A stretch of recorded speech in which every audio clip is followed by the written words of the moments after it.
Hi, this is Kelly. Welcome to Our Texas Organic Garden. This is our 12th episode. This is fall 2018.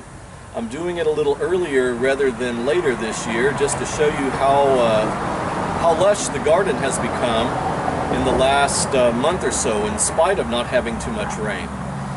One thing I'd like to point out today is something we'd never grown until this year. These are the Thai Soldier long beans. You can get them by seed, and I put them in 2 locations in the garden. These easily can get over a foot long. I haven't had any more than about 14 inches though, because I'm making an organic garden. So maybe with extreme fertilizer you could get them longer. This is a semi-shaded area, so I didn't have so much production here, but you can see how the sunny side looks in a minute. Meanwhile, we still have peppers thriving here, and there's a huge tomatillo over here that luckily with the tomatillo I was using the pineapple plant I'd planted and the rosemary and a couple of other plants here, bougainvillea, to help hold up and support the tomatillo. You see how it branches out about 6 or 8 feet. Let's go ahead and move on.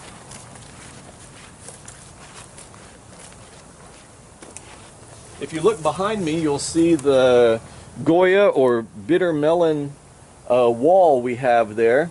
You also see that bitter melon there is yellow. That means it's overripe, but yesterday it looked okay. We'll go ahead and pick that one soon today.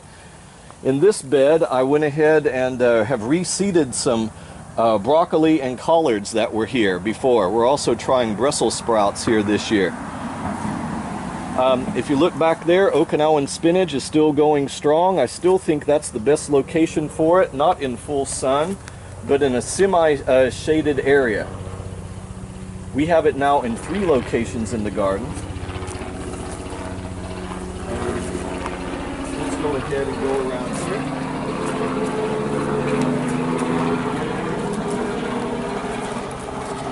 Look back in here, we have some spaghetti squash that I had planted in the spring. These are seeded. These are seeds from that spaghetti squash, and I re-sowed them here, and so hopefully we'll have more from the ones we had earlier. You also see lots of little dropping of sprouts of the broccoli. I just let the seeds this year just fall into the ground instead of collecting the seeds. We also have black-eyed peas down here, and instead of having the Hmong cucumber, this time I tried the bush pickle for the fall, and so far it's looking pretty nice, so I'm going to try this instead this time. As you see, we finally harvested the beets that had been there for many months. Also down here, just a couple of days ago, I sowed the holy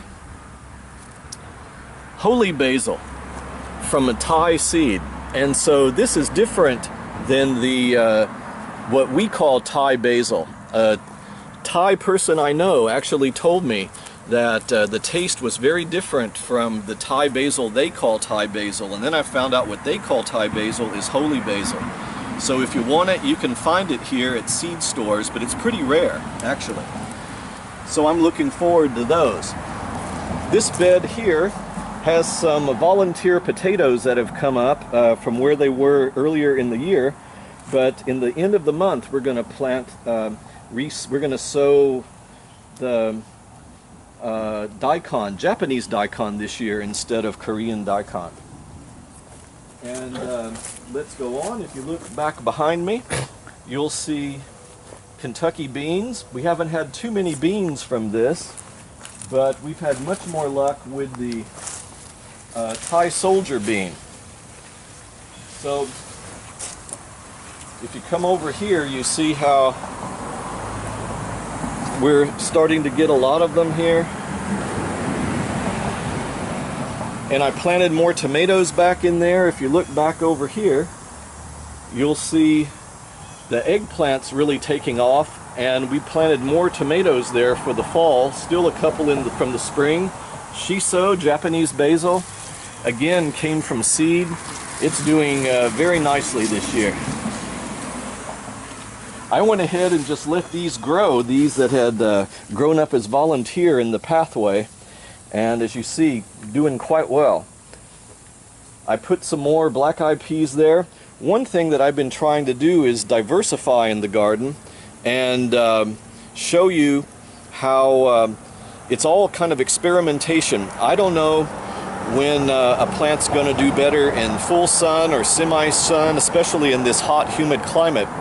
So what I do is I don't plant them just in one area anymore. I plant them in several spots and see which one works best. One other thing I wanted to show you back over here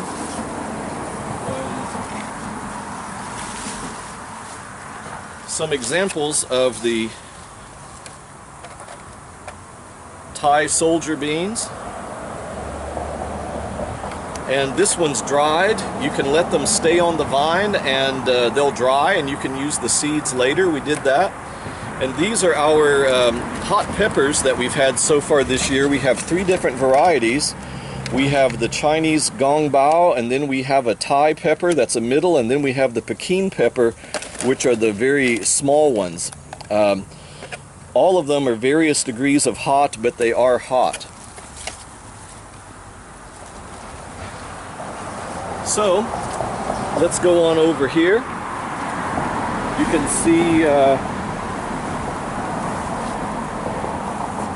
the Goya bitter melon wall, as I was saying. We're starting to get some more back after a hot month where there wasn't so much, no water here. But I think this fall we're going to have a lot more coming in.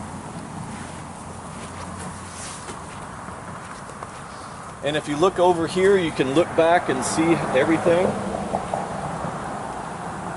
Yep, including our dog down here.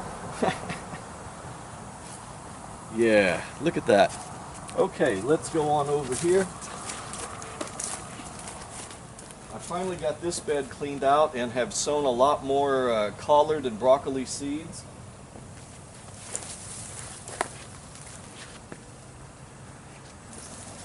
And in this bed here, what we did was we harvested the onions and the garlic up in the front, and so now I have some peppers that are working here. And here I planted bush cucumber. I've never tried them before, but I thought we could try them for the fall. And the big container of the Okinawan spinach is also doing very nicely here, but you see it gets a lot more sun and the leaves are not as dark as the ones that are in the shadier spot of the house. And so that does it today with our episode number 12, and I hope to see you soon. Maybe what we'll do is do one later in the fall before the winter comes in, just to show you how dramatically it changes from the beginning of the fall, end of summer, until end of fall. So here's to happy gardening.